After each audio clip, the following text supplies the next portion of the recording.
Good afternoon, students. So, today we are going to start lesson number 5 of geography. Okay, so this lesson is titled as Major Domains of the Earth. What are the major forms of the Earth? We will discuss in the lesson. Starting from the first line, as you have read in the first chapter, the Earth is the only planet which has life. Human beings can live here because the life sustaining elements of land, water, and air are present on the Earth. Students, you all are familiar with the basic. What are the basic requirements? What to survive on the Earth? That is air, water, land, and so many things. So, Earth is the only planet where all these sustaining elements for surviving life is present. So the surface of the earth is a complex zone in which three main components of the environment meet, overlap and interact. ठीक है, तो यहाँ पे मतलब तीन ऐसे elements की बात होगी, कॉम्प्लेक्स जोन की बात होगी जो कि यहाँ पे प्रेजेंट है और जो एक दूसरे से ओवरलैप करती है, इंटरेक्ट करती है. ठीक है, the solid they are, what are they? Lithosphere, atmosphere and hydrosphere. तो the surface of the earth, sorry, the solid portion of the earth on which we live is called the lithosphere. जो earth का solid portion होता है जहाँ पे हम रहते हैं, that is called lithosphere. And the gaseous layers that surround the earth is the atmosphere, where oxygen, nitrogen, carbon dioxide and other gases are found. और एटमॉस्फेयर वो जोन होता है अर्थ का जहाँ पे सारी गैसेस प्रेजेंट होती हैं, जैसे oxygen, nitrogen, carbon dioxide and other gases also. And water covers a very big area of the earth surface and this area is called the hydrosphere. और अर्थ का वो एरिया जिसमें कि जो कि बहुत बड़ा एरिया वाटर से कवर है, that area is known as hydrosphere. Okay, the hydrosphere comprises water in all its forms, that is ice, water and water vapour. तो वाटर जो होता है सिर्फ एक फॉर्म में नहीं होता है, there are so many forms of water and it comprises what in all forms, that is ice, water और वाटर वेपर. इन तीनों फॉर्म में ये पाया जाता है. The other topic is the biosphere. Biosphere is the narrow zone where we find land, water and air together which contains all forms of life. Biosphere वो होता है जहाँ पे हम रहते हैं ना, ये बायोस्फीयर में आता है. Okay, so land, water, air, ये तीनों चीज़ें एक साथ जहाँ पे मिलती हैं अर्थ के ऊपर, वो होता है biosphere, where the life begin, where the life contains. Okay, so starting with the first, that is lithosphere, we will more discuss about it. The solid portion of the earth is called the lithosphere. It comprises the rocks of the earth's crust and the thin layers of the soil and contain nutrient elements which sustain organisms. ठीक है, तो जो solid part होते हैं, rocks होते हैं, बड़े बड़े पत्थर, क्रस्ट होते हैं, अर्थ क्रस्ट होते हैं, अंदरूनी अर्थ के भाग होते हैं, लेयर्स होते हैं, सॉइल्स वगैरह हैं, न्यूट्रिएंट एलिमेंट्स होते हैं, ये सारी जो होते हैं इसमें पाए जाते हैं लिथोस्फीयर में. There are two main divisions of the earth surface. The large land masses are known as continents and the huge water bodies are called the ocean basins. Okay, earth surface को दो large bodies, land masses में divide किया गया है. That is first one is continents and second one is ocean basins. So तो ये हमारे world की जो भी ओशियंस होती हैं वो एक दूसरे से कनेक्टेड होती हैं. Look at the map of the world, figure 5.1. Are all the land masses connected with each other, with one another? ये क्वेश्चन है कि आप फिगर 5.1 देखिए और बताइए कि क्या सारे लैंड मासेस जो हैं वो एक दूसरे से कनेक्टेड हैं. So moving towards the map, as we have discussed about the major land masses, that is continents and ocean basins, we can see here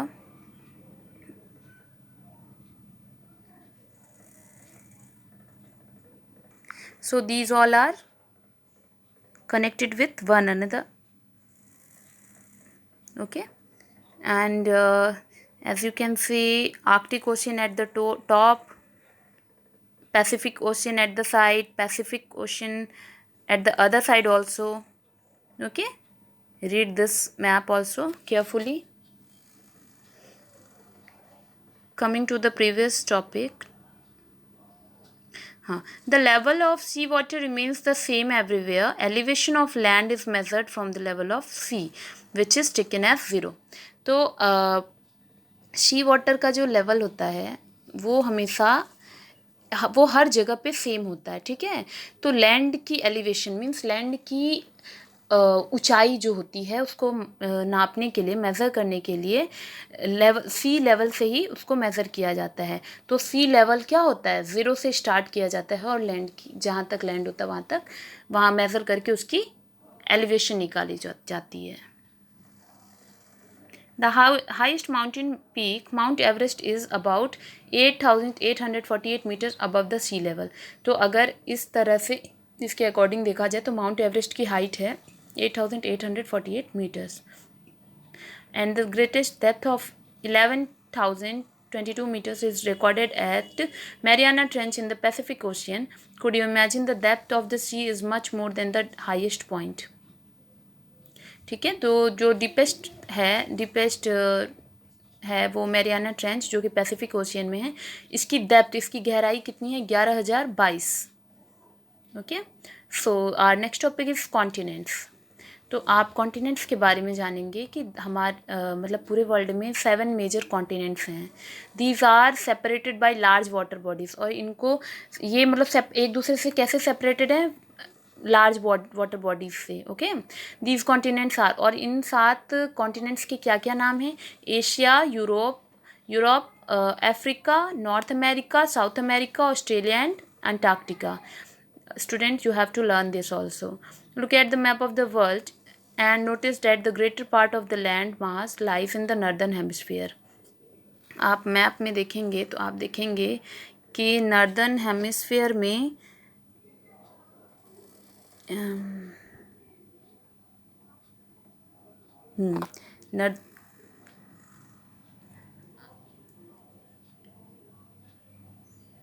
हाँ, लैंड मास जो सबसे मतलब ग्रेटर पार्ट है लैंड मास का वो northern hemisphere में है.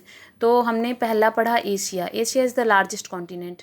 ठीक है, ये आपका जीके का भी क्वेश्चन है. Which continent is known as the largest continent? So you would answer Asia is the largest continent. It covers about 1/3 of the total area of the earth. ये लगभग 1/3 हिस्सा घेरा हुआ है अर्थ का. तो continent lies in the eastern hemisphere. ये eastern hemisphere में है और ट्रॉपिक ऑफ कैंसर जो है वो इससे होकर गुजरता है. और Asia is separated from the Europe by Ural mountains on the west. और एशिया और यूरोप एक दूसरे से सेपरेट होते हैं, यूराल माउंटेन्स उन दोनों के बीच में हैं. On the west the combined land mass of Europe and Asia is called the Eurasia. तो अगर आप यूरोप और एशिया को मिला देंगे तो इसको कंटेंट फॉर्म में क्या बोलेंगे, Eurasia. Understood. The second continent is Europe. Europe is much smaller than Asia. Europe Asia के कंपैरिजन बहुत छोटा है और ये एशिया के वेस्ट डायरेक्शन में है. The Arctic circle passes through it. It is bound by water bodies on 3 sides. ये यूरोप जो है ये 3 साइड से वाटर बॉडीज से घिरा हुआ है. Okay, the next one is Africa. Africa is the second largest continent after Asia. तो हमने पढ़ा कि फर्स्ट लार्जेस्ट कॉन्टिनेंट कौन है, Asia, and second one is Africa. The equator और 0 degree latitude runs almost through the middle of the continent. तो इसी continent के बीचों बीच 0 डिग्री लैटिट्यूड पे इक्वेटर पास करता है. A large part of Africa lies in the northern hemisphere. और ये अफ्रीका का जो ज़्यादातर पार्ट है वो नॉर्दर्न हेमिस्फीयर में है.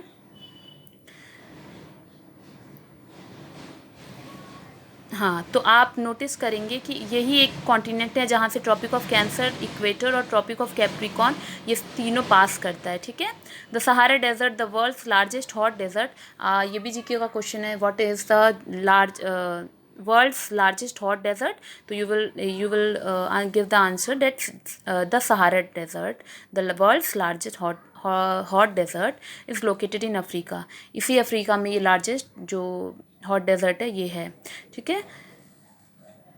और ये जो कॉन्टिनेंट है ये हर तरफ से ओशियंस और सीज से घिरा हुआ है। अगर आप वर्ल्ड मैप देखोगे तो आप नोटिस करोगे कि जो दुनिया की सबसे लंबी नदी नील नदी है ये भी अफ्रीका से होकर गुजरती है। Okay, notice where the equator, the Tropic of Cancer and the Tropic of Capricorn pass in the map of Africa. तो आप अफ्रीका का मैप देख के वहाँ देखोगे ट्रॉपिक ऑफ कैंसर और ट्रॉपिक ऑफ कैप्रिकॉर्न कहाँ से गुजरती है। Understood. The next one is North America. It is the third largest continent of the world. ये देखिए ये सीक्वेंस में हम बताते जा रहे हैं आपको। First one is Asia, second one is Africa and third one is North America. It is the third largest continent of the world.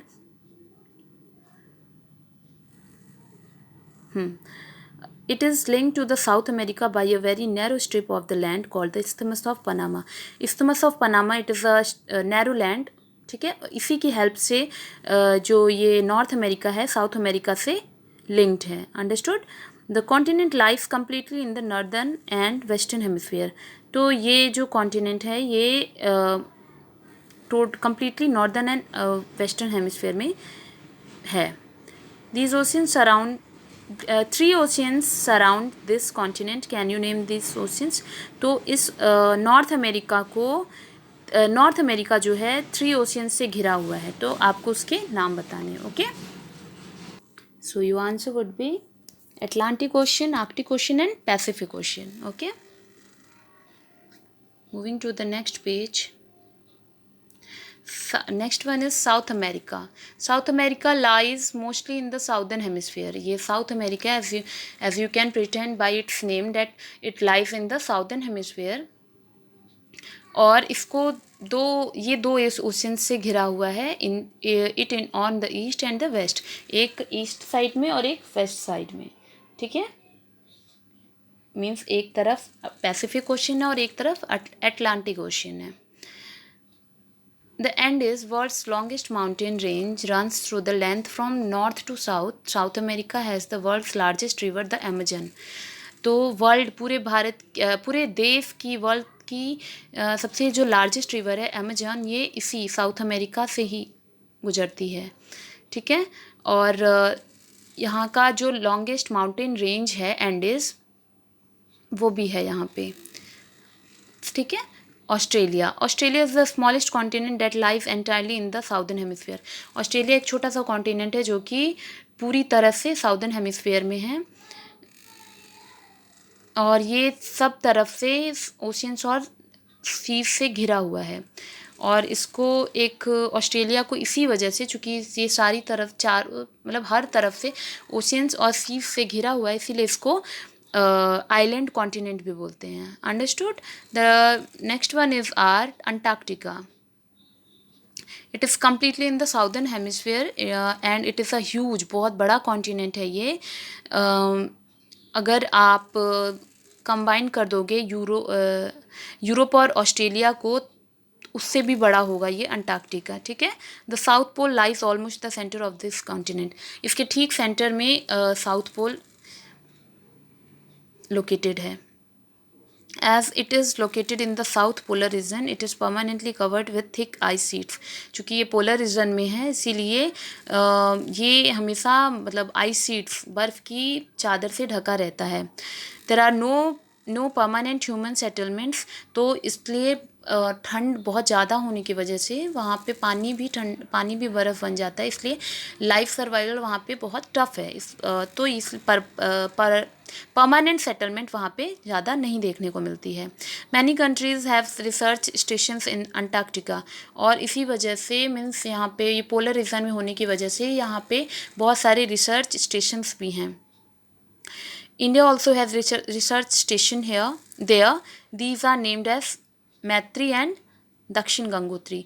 हमारे भारत के भी 2 रिसर्च स्टेशंस यहाँ पे हैं जिन 2 का नाम है मैत्री और दक्षिण Gangotri. Okay, So students, we have discussed so many things.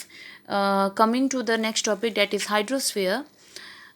We will try to understand what is hydrosphere. The earth is called the blue planet. हमारे अर्थ को ब्लू प्लैनेट कहा जाता है because more than 71% of the earth is covered with water and 29% is with land. तो 100% में 71% जो है अर्थ का वो वाटर से घिरा हुआ है, ठीक है, और सिर्फ 29% जो है वो लैंड है. इसी वजह से इसको ब्लू प्लैनेट कहा जाता है. और हाइड्रोस्फीयर जो होता है ये it contains all water forms as running water in oceans and rivers and in lakes, ice glaciers, underground water and the water vapor in the atmosphere all comprise the hydrosphere. Hydrosphere में हर तरह का पानी आता है, जैसे running water जो समुद्र है, इसका ओशियंस के रनिंग वाटर हों, रिवर्स हों, लेक्स हों, आइस ग्लेशियर्स हों, अंडरग्राउंड वाटर हो, वाटर वेपर हो, कुछ भी हो, ये सारे वाटर के हर फॉर्म्स जो होते हैं ये हाइड्रोस्फीयर में आते हैं. Understood. More than 97% of the earth's water is found in the oceans. तो अर्थ का 97% वाटर जो होता है ओशियंस में पाया जाता है. और ये ओशियन वाटर जो होता है it's not useful for us. It's क्योंकि ये सॉल्टी होता है तो हम इसे पी नहीं सकते. A large proportion of the rest of the water is in the form of ice sheets and glaciers और under the ground and a very small percentage is available as a fresh water for human. और जो बाकी के कुछ पानी water available हैं वो ice sheets means बर्फ़ की चादर से घिरे हुए हैं या ग्लेशियर्स बन गए हैं, ग्लेशियर्स हो गए हैं, या अंडरग्राउंड है. इसी वजह से पानी बहुत कीमती है. So we should save water.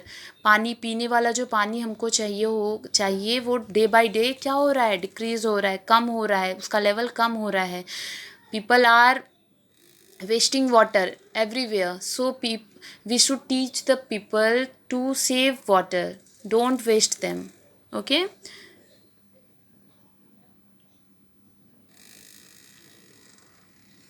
use. Hence despite being a blue planet we face a shortage of wet water. और इस सब के अलावा हमारे अर्थ को ब्लू प्लैनेट कहा जाता है, फिर भी हमें अब वाटर की शॉर्टेज शुरू हो गई है, पानी की कमी यहाँ पे भी शुरू हो गई है.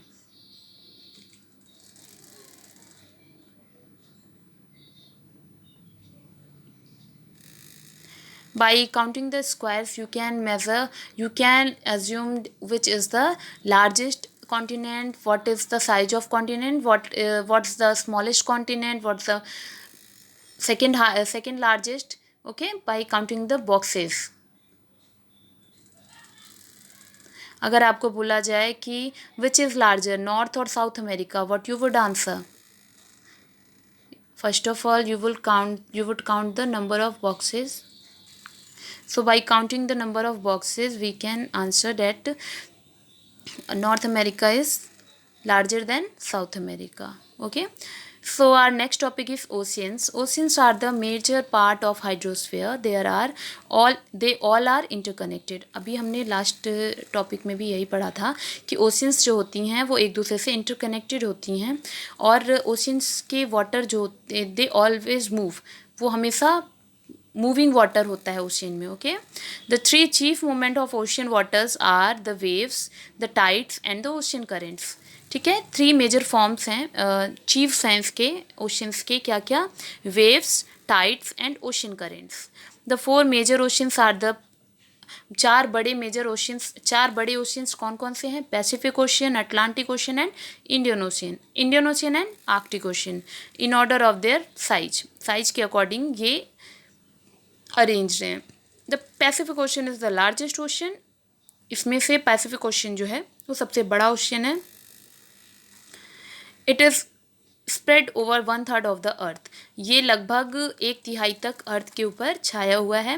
Mariana trench, the deepest part of the अर्थ का जो डीपेस्ट पॉइंट है मैरियाना ट्रेंच, ये इसी पैसिफिक ओशियन के अंदर है. The Pacific ocean is a circular in shape. या पैसिफिक ओशियन का साइज अगर आप बोलोगे, शेप बोलोगे तो ये सर्कुलर है. Okay. Asia, Australia, north and south America surround it. और इसको चारों तरफ से कौन से कॉन्टिनेंट ने घेरा हुआ है? Asia, Australia, north and south America. So students, the Atlantic ocean is the second largest ocean in the world. अभी हम पढ़ रहे थे किसके बारे में, पैसिफिक ओशन के बारे में. अब हम पढ़ रहे हैं अटलांटिक ओशन के बारे में. तो ये सेकेंड लार्जेस्ट ओशियन है और इसका शेप क्या है, एस शेप्ड है. और ये नॉर्थ, हम इसके दो साइड में, मतलब वेस्टर्न साइड में नॉर्थ और साउथ अमेरिका है, and Europe and Africa on the, और ईस्टर्न साइड में यूरोप और अफ्रीका है. The coast line of Atlantic Ocean is highly indented. This irregular and indented coastline provides ideal location for natural harbors and ports.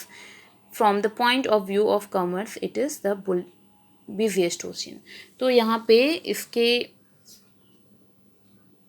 Points of views के, इसको commercial form में इसका ये बहुत busiest ocean में आता है. Okay, the next one is the Indian ocean is the only ocean named after country. ये इंडियन ओशियन क्यों नाम पड़ा, इंडिया मतलब भारत का नाम जब इंडिया पड़ा, इसी के बाद इस ओशन का नाम इंडियन ओशन पड़ा, क्योंकि India, the shape of ocean is almost triangular, और इस ओशन का शेप जो है ट्राइंगुलर है. In the north, it is bound by Asia. In the west, it by Africa and east by Australia. तो north में ये एशिया से, हाँ, वेस्ट में अफ्रीका से और ईस्ट में ऑस्ट्रेलिया से घिरा हुआ है. कौन, इंडियन ओशियन. ठीक है, ट्राइंगुलर है तो 3 कॉन्टिनेंट से ये घिरा हुआ है. And the last one is the Arctic Ocean is located within the Arctic Circle of the and the surrounds of the North Pole. North Pole के आसपास आर्कटिक सर्कल से ये घिरा हुआ है और ये पैसिफिक ओशियन से कनेक्टेड है. Ocean by a narrow stretch of the shallow water known as Bering Strait. It is bound by northern coast and north America and Eurasia. और ये जो है, ये नॉर्दर्न कोस्ट्स हैं जो, और नॉर्थ अमेरिका और साउथ यूरेशिया कॉन्टिनेंट से ये घिरा हुआ है. Understood. Our next topic is atmosphere. Little bit we have discussed earlier. So the earth is surrounded by the layer of gas called the atmosphere. तो हमारा अर्थ सरफेस जो है वो थोड़ा सा गैसेस से घिरा हुआ है, और जिसको कि हम एटमॉस्फेयर कहते हैं.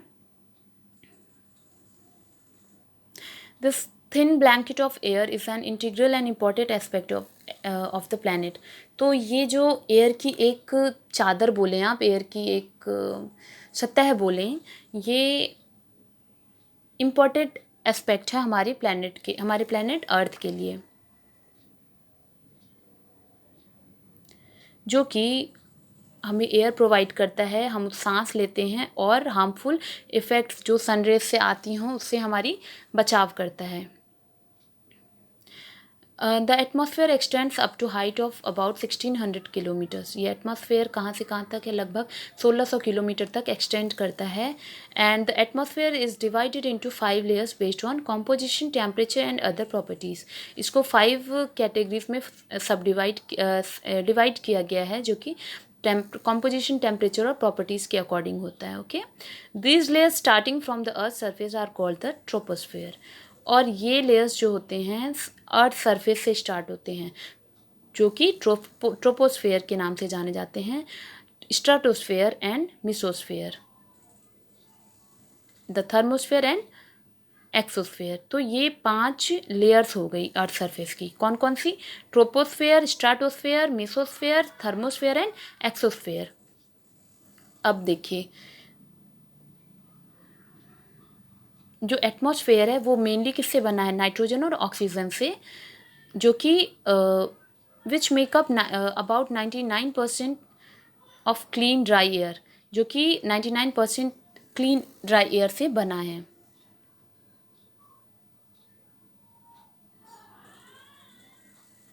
Nitrogen 78%, oxygen 21%, and other gases like carbon dioxide, argon and other comprise 1% by volume. अगर अर्थ पे गैसेस का रेशियो देखा जाए तो नाइट्रोजन 78% है, ऑक्सीजन 21% है, और इसके अलावा जो मिक्स्ड गैसेस होती हैं वो 1% है. Oxygen is the breath of life, while nitrogen helps in growth of living organisms. Oxygen helpful है लिविंग ऑर्गेनिजम्स के लिए, ठीक है, फॉर ब्रीदिंग। एंड और जो नाइट्रोजन होता है ये लिविंग ऑर्गेनिजम्स की ग्रोथ में हेल्प करता है। Carbon dioxide, though present in minute amount, is important as it absorbs heat radiated by the earth, thereby keeping the planet warm. It is also essential for the growth of plants. तो carbon dioxide एक तो minute amount में available है, दूसरी चीज़ ये हमारे लिए बहुत इंपॉर्टेंट है क्योंकि जो रेडिएट होके हार्मफुल रेज आती हैं सन के थ्रू अर्थ पे, ये और हमारी प्लैनेट को गर्म बहुत ज़्यादा वार्म कर देती हैं, उनसे हमारी रक्षा करता है और प्लांट्स की ग्रोथ में भी हेल्प करता है। The density of the atmosphere varies with height.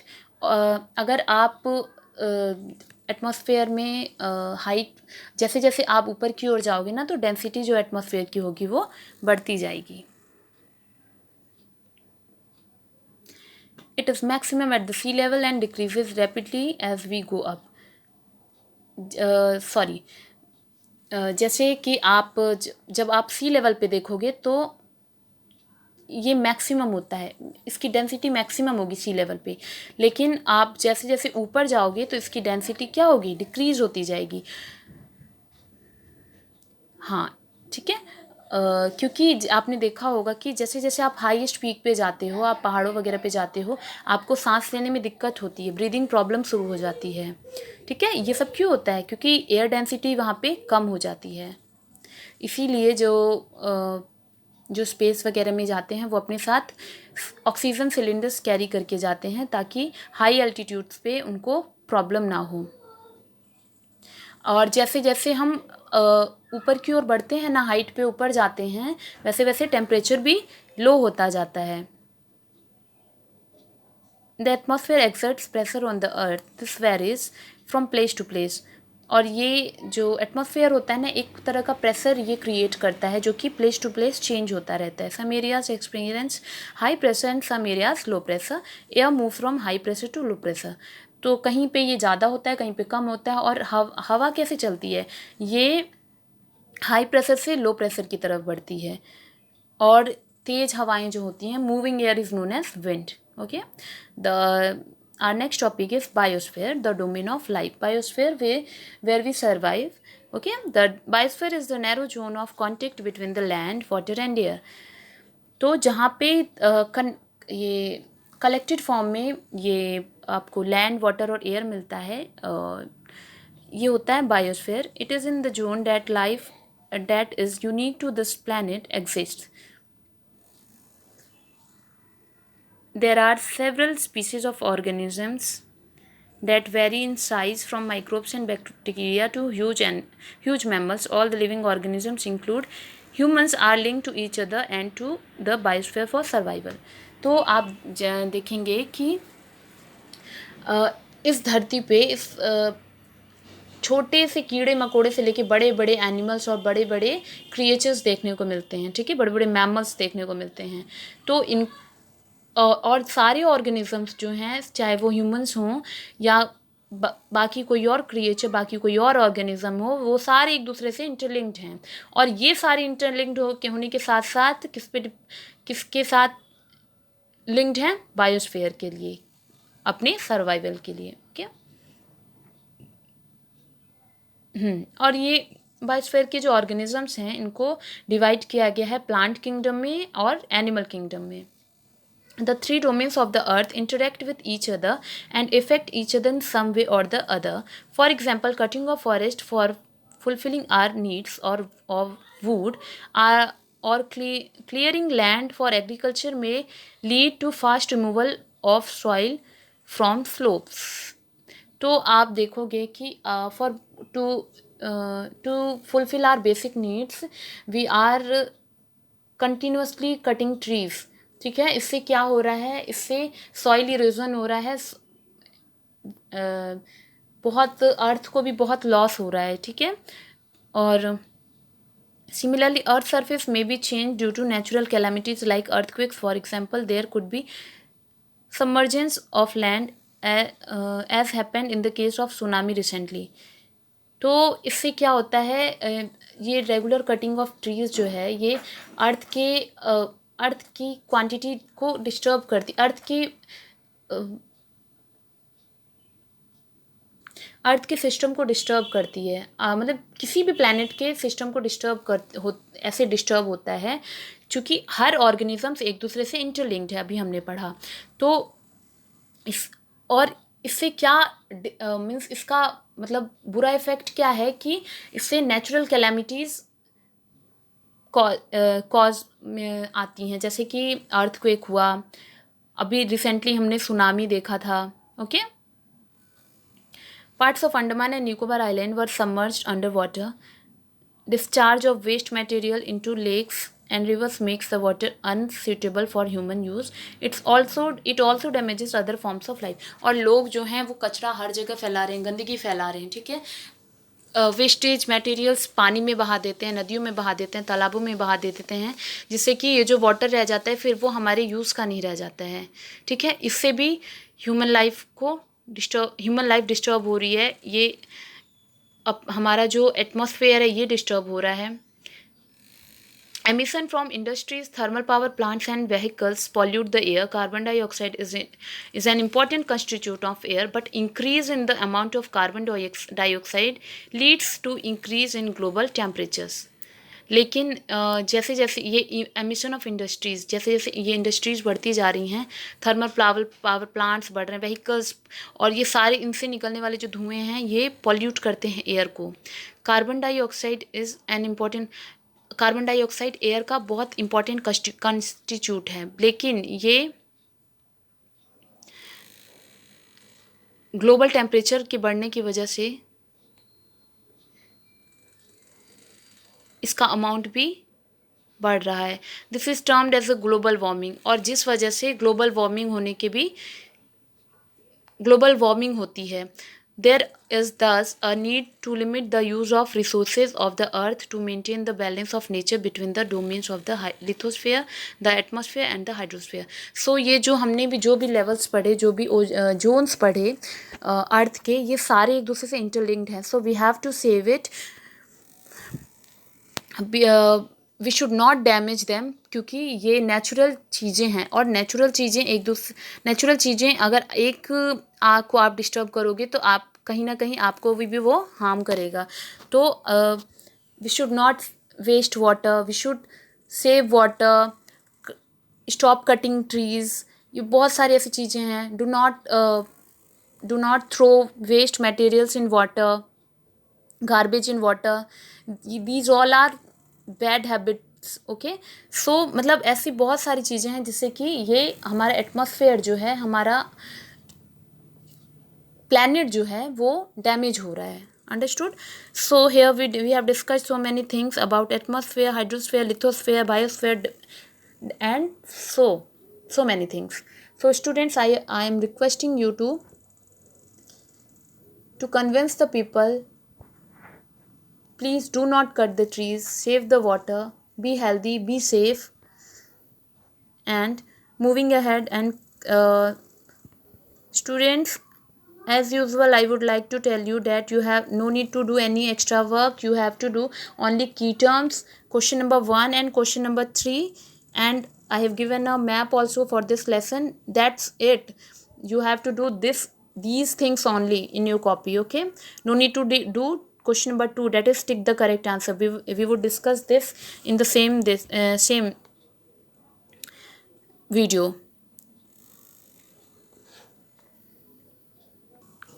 So tick the correct answers का A है, the mountain range that separates Europe from Asia is, Europe को एशिया से सेपरेट करने के लिए कौन सा माउंटेन रेंज है? The Urals range. Okay, B है, the continent of North America is linked to the South America by, किससे लिंक्ड है? An isthmus. ओके, सी है, the major constituent of atmosphere by percent is nitrogen. कितना percent होता है ये? 78%. Okay, the domain of the earth consisting of solid rocks is the lithosphere. Yes. Which is the largest continent? Asia. And which is the second largest continent? Africa. Okay, so fill in the blanks. Let us discuss this also. The deepest point on the earth is Mariana Trench. Okay. The second one, B, is the dash is named after a country. Indian Ocean is named after a country. C है the dash is a narrow contact zone of land, water and air biosphere. The continents of Europe and Asia together are known as Eurasia. Okay. The highest mountain peak of the earth is Mount Everest. Okay. It is about 8,848 meters above. Okay. So students, do complete your work on time. Thank you for today.